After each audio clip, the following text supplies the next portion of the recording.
ನಮಸ್ಕಾರ ಸ್ನೇಹಿತರೆ, ಇದೀಗ ತಾನೇ ಬಂದ ರಾಜ್ಯದ ಮುಖ್ಯವಾದ ಮಾಹಿತಿಗಳು. ಗೃಹಲಕ್ಷ್ಮಿ ಯೋಜನೆಯಲ್ಲಿ ಹೊಸ ಬದಲಾವಣೆ, ಅಪ್ಲಿಕೇಶನ್ ಮತ್ತು ವೆಬ್ ಪೋರ್ಟಲ್ ಮೂಲಕ ಫಲಾನುಭವಿಗಳ ಪರಿಶೀಲನೆ, ಮೃತರ ಖಾತೆಗೆ ಹಣ ಜಮಾ ಆಗಿದ್ದಕ್ಕೆ ಮಹಿಳಾ ಮತ್ತು ಮಕ್ಕಳ ಕಲ್ಯಾಣ ಇಲಾಖೆ ಅಧಿಕಾರಿಗಳನ್ನ ತರಾಟೆಗೆ ತೆಗೆದುಕೊಂಡ ಗ್ಯಾರಂಟಿ ಜಿಲ್ಲಾ ಅಧ್ಯಕ್ಷರು. ಎಲ್ಲ ಮಾಹಿತಿ ಬಂದಿದೆ. ವಾಲ್ಮೀಕಿ ನಿಗಮ ಹಗರಣ, ಕೊನೆಗೂ ಸಚಿವ ಸ್ಥಾನಕ್ಕೆ ನಾಗೇಂದ್ರ ಅವರ ರಾಜೀನಾಮೆ, ಬಿಜೆಪಿಯ ಹೋರಾಟಕ್ಕೆ ಜಯ ಸಿಕ್ಕಿತು ಎಂದು ಆರ್ ಅಶೋಕ್ ಅವರ ಹೇಳಿಕೆ, ಡಿಕೆ ಶಿವಕುಮಾರ್ ಸರ್ಕಾರದ 1 ವಿಕೆಟ್ ಪತನ, 25 ದಿನಗಳಲ್ಲೇ ನಾಗೇಂದ್ರ ಅವರು ರಾಜೀನಾಮೆ. ಏನಿದು ಮಾಹಿತಿ ನೋಡೋಣ.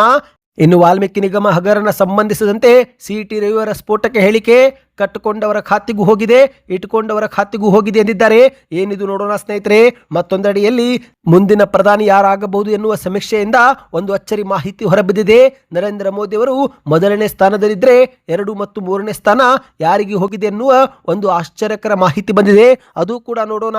ಇನ್ನು ಕೊನೆಯದಾಗಿ 2028ರ ಟಾರ್ಗೆಟ್ ಫಿಕ್ಸ್ ಮಾಡಿದ ಪ್ರಧಾನಿ ಮೋದಿ ಅವರು ಕುಮಾರಸ್ವಾಮಿ ಅವರಿಗೆ ಮತ್ತು ನಿಖಿಲ್ ಕುಮಾರಸ್ವಾಮಿ ಅವರಿಗೆ ಹೊಸ ಜವಾಬ್ದಾರಿ ಕೊಡಲಾಗಿದೆ. ಜೆಡಿಎಸ್ ಪಾಳ್ಯದಲ್ಲಿ ಸಂಚಲನ, ಪ್ರಧಾನಿ ಮೋದಿ ಅವರೊಂದಿಗೆ ನಿಖಿಲ್ ಕುಮಾರಸ್ವಾಮಿ ಅವರ ಮಾತು. ಎಲ್ಲ ಮಾಹಿತಿಗಳನ್ನು ಡೀಟೇಲ್ ಆಗಿ ನೋಡೋಕ್ಕೂ ಮೊದಲು ನೀವು ನಮ್ಮ ಚಾನಲ್ಗೆ ಮೊದಲು ಬಾರಿ ಭೇಟಿ ಕೊಡ್ತಾ ಇದ್ರೆ ಸುದ್ದಿ 9 ಯೂಟ್ಯೂಬ್ ಚಾನಲ್ಗೆ ಸಬ್ಸ್ಕ್ರೈಬ್ ಆಗಿ ಪಕ್ಕದಲ್ಲಿ ಕಾಣಿಸುವ ಗಂಟೆ ಕೂಡ ಒತ್ತಿದ್ರೆ ಕರ್ನಾಟಕದ ಮಾಹಿತಿಗಳು ನಿಮಗೆ ಸಿಗುತ್ತವೆ. ವಿಡಿಯೋಗೆ ಲೈಕ್ ಮಾಡಿ ಮತ್ತು ವಿಡಿಯೋ ಪೂರ್ತಿಯಾಗಿ ನೋಡಿ. ಬನ್ನಿ ಸ್ನೇಹಿತರೆ, ಎಲ್ಲ ಮಾಹಿತಿಗಳನ್ನು ಡೀಟೇಲ್ ಆಗಿ ನೋಡೋಣ. ಈ ಒಂದು ವಿಡಿಯೋ ಶುರು ಮಾಡೋಕ್ಕೂ ಮೊದಲು ನೀವು ಕೂಡ ಗೃಹಲಕ್ಷ್ಮಿ ಯೋಜನೆ ಫಲಾನುಭವಿಗಳಾಗಿದ್ದರೆ ವಿಡಿಯೋಗೆ ದಯವಿಟ್ಟು ಲೈಕ್ ಮಾಡಿ ಮತ್ತು ಗೃಹಲಕ್ಷ್ಮಿ ಎಂದು ಕಮೆಂಟ್ ಮಾಡಿ. ಹೌದು ಸ್ನೇಹಿತರೆ, ಗೃಹಲಕ್ಷ್ಮಿ ಯೋಜನೆಯಡಿಯಲ್ಲಿ ಪ್ರತಿ ತಿಂಗಳು ಮಹಿಳೆಯರಿಗೆ 2,000 ರೂಪಾಯಿ ಜಮೆ ಮಾಡಲಾಗುತ್ತಿದ್ದು, ಆದರೆ ಇದೇ ಒಂದು ಪ್ರಕ್ರಿಯೆಯಲ್ಲಿ ಅನರ್ಹರು ಹಾಗೂ ಮೃತಪಟ್ಟವರ ಖಾತೆಗೂ ಕೂಡ ಹಣ ಜಮಾ ಆಗುತ್ತಿರುವುದು ಸರ್ಕಾರದ ಗಮನಕ್ಕೆ ಬಂದಿದೆ. ಹಾಗಾಗಿನೇ ಗೃಹಲಕ್ಷ್ಮಿ ಯೋಜನೆಯನ್ನು ಮರು ಪರಿಶೀಲನೆ ಮಾಡಲು ಸರ್ಕಾರ ಸಜ್ಜಾಗುತ್ತಿದೆ. ಕರ್ನಾಟಕದಲ್ಲಿ ಇದುವರೆಗೆ ಗೃಹಲಕ್ಷ್ಮಿ ಯೋಜನೆಯಡಿಯಲ್ಲಿ ಸುಮಾರು 1,28,00,000ಕ್ಕೂ ಅಧಿಕ ಫಲಾನುಭವಿಗಳು ಯಶಸ್ವಿಯಾಗಿ ನೋಂದಣಿ ಮಾಡಿಕೊಂಡಿದ್ದು, ಆದರೆ ಇದರಲ್ಲಿ ಇದುವರೆಗೆ ನೋಂದಣಿ ಮಾಡಿಕೊಂಡವರ ಪೈಕಿ ಸುಮಾರು 2 ಲಕ್ಷಕ್ಕೂ ಅಧಿಕ ಜನರು ಮೃತಪಟ್ಟಿದ್ದಾರೆ. ಹಾಗಾಗಿನೇ ಸ್ನೇಹಿತರೆ, ಸೆಪ್ಟೆಂಬರ್ ತಿಂಗಳಲ್ಲಿ ಗೃಹಲಕ್ಷ್ಮಿ ಯೋಜನೆಯ ಮರು ಪರಿಶೀಲನೆ ಪ್ರಕ್ರಿಯೆ ಆರಂಭವಾಗುವ ಸಾಧ್ಯತೆ ಇದೆ. ಹೌದು, ಈಗಾಗಲೇ ಮೊಬೈಲ್ ಅಪ್ಲಿಕೇಶನ್ ಮತ್ತು ವೆಬ್ ಪೋರ್ಟಲ್ ಸಿದ್ಧಪಡಿಸಲಾಗುತ್ತಿದ್ದು, ಈ ಮೂಲಕವೇ ಮರುಪರಿಶೀಲನೆ ಮಾಡುತ್ತೇವೆ ಎಂದು ಸಿಎಂ ಡಿಕೆ ಶಿವಕುಮಾರ್ ಅವರು ಸದನದಲ್ಲಿ ಪ್ರಶ್ನೆಗಳಿಗೆ ಉತ್ತರಿಸಿದ್ದಾರೆ. ಹೌದು, ಗೃಹಲಕ್ಷ್ಮಿ ಯೋಜನೆಯ ಫಲಾನುಭವಿಗಳ ಎಲ್ಲ ಮಾಹಿತಿ ಮತ್ತು ದಾಖಲೆಗಳನ್ನು ಪರಿಶೀಲಿಸುವ ಪ್ರಕ್ರಿಯೆ ಸುಲಭಗೊಳಿಸಲೆಂದೇ ಮೊಬೈಲ್ ಅಪ್ಲಿಕೇಶನ್ ಮತ್ತು ವೆಬ್ ಆ್ಯಪ್ ಅನ್ನು ಸಿದ್ಧಪಡಿಸುತ್ತಿದ್ದೇವೆ. ಫಲಾನುಭವಿಗಳ ಗುರುತಿನ ಮಾಹಿತಿ ಹಾಗೂ ಅಗತ್ಯ ದಾಖಲೆಗಳನ್ನು ಇದೇ ಒಂದು ವ್ಯವಸ್ಥೆ ಮೂಲಕವೇ ಪರಿಶೀಲಿಸುತ್ತೇವೆ ಎಂದು ಹೇಳಿಕೆ ಕೊಟ್ಟಿದ್ದಾರೆ. ಅಗತ್ಯ ಬಿದ್ದರೆ ಅಧಿಕಾರಿಗಳು ಅಥವಾ ಇತರೆ ನಿಯೋಜಿತ ಸಿಬ್ಬಂದಿಗಳನ್ನು ಮನೆಗೆ ಕಳುಹಿಸಿ ಮತ್ತೆ ದಾಖಲೆಗಳನ್ನು ಪರಿಶೀಲನೆ ಮಾಡುತ್ತೇವೆ ಎಂದು ಕೂಡ ಸಿಎಂ ಅವರು ಹೇಳಿದ್ದಾರೆ. ಒಟ್ಟಿನಲ್ಲಿ ಸ್ನೇಹಿತರೆ, ಗೃಹಲಕ್ಷ್ಮಿಯರು ಈ ಒಂದು ಕೆಲ ದಾಖಲೆಗಳನ್ನು ಈಗಲಿಂದಲೇ ರೆಡಿ ಮಾಡಿಟ್ಟುಕೊಳ್ಳಿ. ಆಧಾರ್ ಕಾರ್ಡ್ ಜೆರಾಕ್ಸ್ ಮನೆಯಲ್ಲಿ ಇಟ್ಟುಕೊಳ್ಳಿ. ಮತದಾರರ ಗುರುತಿನ ಚೀಟಿಯ ಮಾಹಿತಿ, ಬ್ಯಾಂಕ್ ಖಾತೆ ವಿವರ, ಪತಿಯ ಹೆಸರು ಮತ್ತು ಅವರ ಆಧಾರ್ ಕಾರ್ಡ್ ಸಂಖ್ಯೆ, ಪಡಿತರ ಚೀಟಿಯ ಮಾಹಿತಿ. ನೀವೇನಾದರೂ ತೆರಿಗೆ ಪಾವತಿ ಮಾಡುತ್ತಿದ್ರೆ, ಕುಟುಂಬದಲ್ಲಿ ಯಾರಾದರೂ ತೆರಿಗೆ ಪಾವತಿ ಮಾಡುತ್ತಿದ್ರೆ ಅದರ ಮಾಹಿತಿ ಕೂಡ ಕೊಡಬೇಕಾಗುತ್ತೆ ಎಂದು ಹೇಳಲಾಗಿದೆ. ಅಂದ ಹಾಗೆ ಸ್ನೇಹಿತರೆ, ನಿಮಗೆಲ್ಲರಿಗೂ ಗೊತ್ತಿರುವಂತೆ ಮೃತಪಟ್ಟವರ ಖಾತೆಗೆ ಜಮಾ ಆಗಿರುವಂತಹ ಗೃಹಲಕ್ಷ್ಮಿ ಯೋಜನೆ ಹಣವನ್ನು ಸರ್ಕಾರ ವಾಪಸ್ ಪಡೆದುಕೊಳ್ಳುತ್ತಿದೆ. ಆದರೆ ಇದೇ ಒಂದು ನಡುವೆ ಅಧಿಕಾರಿಗಳನ್ನ ಉನ್ನತ ಅಧಿಕಾರಿಗಳು ತರಾಟೆಗೆ ತೆಗೆದುಕೊಂಡಿದ್ದಾರೆ. ಹೌದು, ಕೊಡಗು ಜಿಲ್ಲೆಯ ಕುಶಾಲನಗರದಲ್ಲಿ 3 ವರ್ಷಗಳ ಹಿಂದೆ ಮೃತಪಟ್ಟ ಗೃಹಲಕ್ಷ್ಮಿ ಯೋಜನೆ ಫಲಾನುಭವಿಗಳ ಖಾತೆಗೆ ಈಗಲೂ ಕೂಡ ನಿರಂತರವಾಗಿ ಹಣ ಜಮಾವಾಗುತ್ತಿದ್ದರೂ ಯಾವುದೇ ಕ್ರಮ ಕೈಗೊಳ್ಳದಿರುವ ಬಗ್ಗೆ ಗುರುವಾರ ನಡೆದಂತ ಗ್ಯಾರಂಟಿ ಅನುಷ್ಠಾನ ಸಮಿತಿ ಪ್ರಗತಿ ಪರಿಶೀಲನಾ ಸಭೆಯಲ್ಲಿ ಅಧಿಕಾರಿಗಳಿಗೆ ತರಾಟೆಗೆ ತೆಗೆದುಕೊಂಡಿದ್ದಾರೆ. ವಿಪಿ ಶಶಿಧರ್ ಎನ್ನುವ ಅಧ್ಯಕ್ಷತೆಯಲ್ಲಿ ಈ ಒಂದು ಸಭೆ ನಡೆದಿತ್ತು. ಸಭೆಯಲ್ಲಿ ಗೃಹಲಕ್ಷ್ಮಿ ಯೋಜನೆಯ ಪ್ರಗತಿ ಬಗ್ಗೆ ಚರ್ಚೆ ಮಾಡಲಾಗಿದೆ. ಆದರೆ ಸ್ನೇಹಿತರೆ, ಇದೇ ಒಂದು ಸಭೆಯಲ್ಲಿ ಹಾರಂಗಿ ನಿವಾಸಿ ಪೇರಮಮ್ಮ ಎನ್ನುವರು ಮೃತಪಟ್ಟು 3 ವರ್ಷಗಳೇ ಕಳೆದರೂ ಅವರ ಬ್ಯಾಂಕ್ ಖಾತೆಗೆ ಹಣ ಜಮಾ ಆಗುತ್ತಿರುವುದು ಬೆಳಕಿಗೆ ಬಂದಿದೆ. ಮೃತಪಟ್ಟವರ ಖಾತೆಗೆ ಹಣ ಸ್ಥಗಿತಗೊಳಿಸಲು ಇದುವರೆಗೆ ಯಾಕೆ ಸಾಧ್ಯವಾಗಿಲ್ಲ? ನಿಮ್ಮ ಕಾರ್ಯಕ್ಷಮತೆ ಏನು ಎಂದು ಸಭೆಯಲ್ಲಿನೇ ವಿಪಿ ಶಶಿಧರ್ ಎನ್ನುವರು ಅಧಿಕಾರಿಗಳಿಗೆ ಪ್ರಶ್ನೆ ಮಾಡಿದ್ದಾರೆ.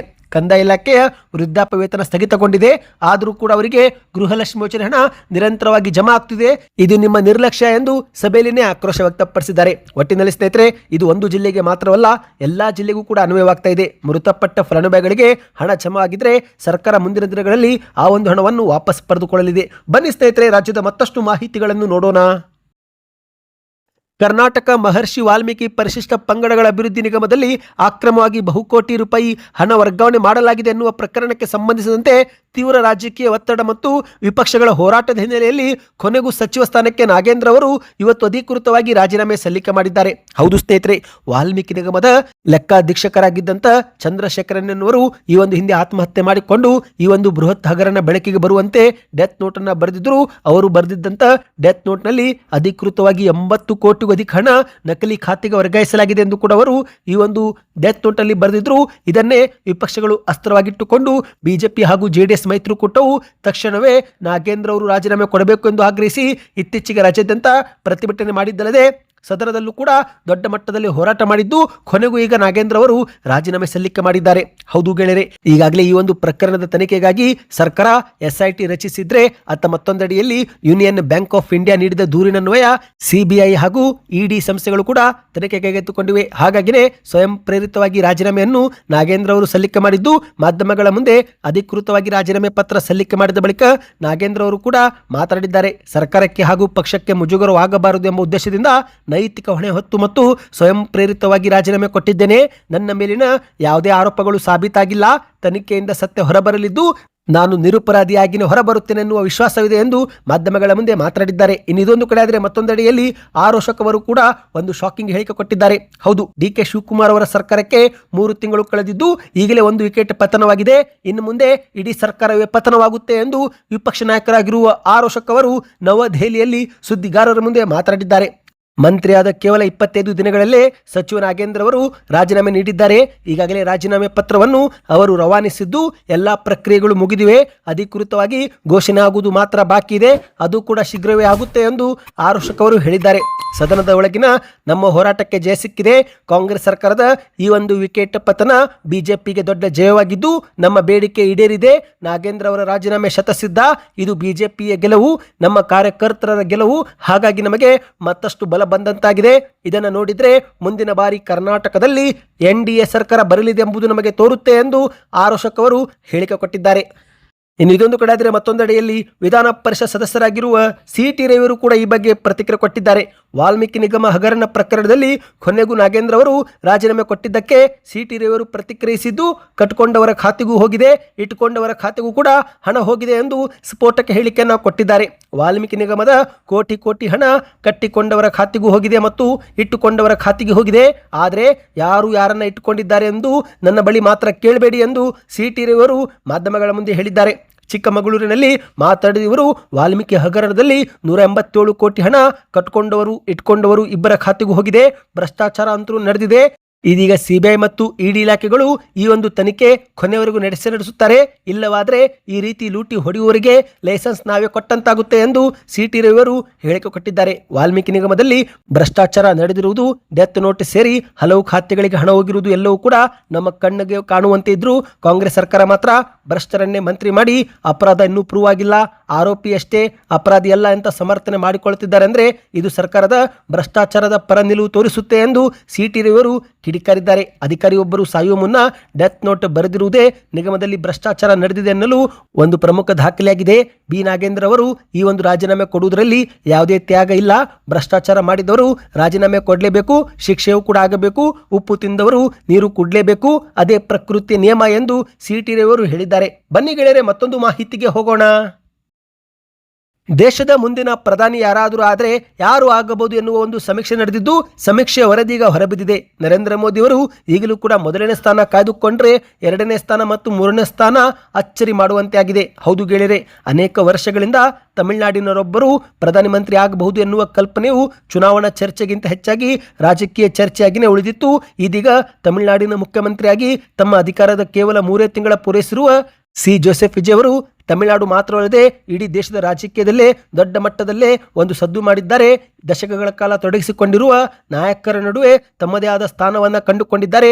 ಇನ್ನು 2024ರಲ್ಲಿ ರಾಜಕೀಯ ರಂಗಕ್ಕೆ ಕಾಲಿಟ್ಟಂತ ವಿಜಯ್ ಅವರು ಇತ್ತೀಚಿನ ದಿನಗಳಲ್ಲಿ ತಮಿಳುನಾಡಿನ ಮುಖ್ಯಮಂತ್ರಿ ಆದ ಬಳಿಕ ಇಡೀ ದೇಶದ ಜನರ ಮನಸ್ಸು ಗೆಲ್ಲುವಂತಹ ದೊಡ್ಡ ನಿಯಮ ಮತ್ತು ಹೊಸ ಯೋಜನೆಗಳನ್ನು ಘೋಷಣೆ ಮಾಡುತ್ತಿದ್ದು ಇತ್ತೀಚೆಗೆ India Today CVoter mood of the nation ಸಮೀಕ್ಷೆಯಲ್ಲಿ ಭಾರತದ ಮುಂದಿನ ಪ್ರಧಾನಿ ಹುದ್ದೆಗೆ 3ನೇ ವ್ಯಕ್ತಿಯಾಗಿ ಸಿ ಜೋಸೆಫ್ ವಿಜಯ್ ಅವರು ಆಯ್ಕೆಯಾಗಿ ಹೊರಹೊಮ್ಮಿದ್ದಾರೆ. ಹೌದು ಗೆಳೆಯರೆ, ಮಾಹಿತಿಯ ಪ್ರಕಾರ ತಮಿಳುನಾಡು ಸಿಎಂ ವಿಜಯ್ ಅವರಿಗೆ ಮುಂದಿನ ಪ್ರಧಾನಿಯಾಗಲು 9.2% ಜನರ ಬೆಂಬಲ ಸಿಕ್ಕಿದೆ. ಈ ಒಂದು ರೇಸ್ನಲ್ಲಿ 48.7% ಬೆಂಬಲದೊಂದಿಗೆ ಪ್ರಧಾನಿ ನರೇಂದ್ರ ಮೋದಿ ಅವರು ಮೊದಲನೇ ಸ್ಥಾನದಲ್ಲಿದ್ದರೆ 27.1% ಬೆಂಬಲದೊಂದಿಗೆ ಲೋಕಸಭೆ ವಿಪಕ್ಷ ನಾಯಕರಾಗಿರುವ ರಾಹುಲ್ ಗಾಂಧಿ ಅವರು ಎರಡನೇ ಸ್ಥಾನ ಮತ್ತು ಉಳಿದಂತ 9.2% ಜನರ ಬೆಂಬಲದೊಂದಿಗೆ ವಿಜಯ್ ಅವರು ಮೂರನೇ ಸ್ಥಾನವನ್ನ ಪಡೆದುಕೊಂಡಿದ್ದಾರೆ. ಈ ಬಗ್ಗೆ ನಿಮ್ಮ ಅನಿಸಿಕೆಯನ್ನು ಕಮೆಂಟ್ ಮಾಡಿ. ಬನ್ನಿ ಗೆಳೆಯರೆ, ಕೊನೆಯ ಮಾಹಿತಿಗೆ ಹೋಗೋಣ.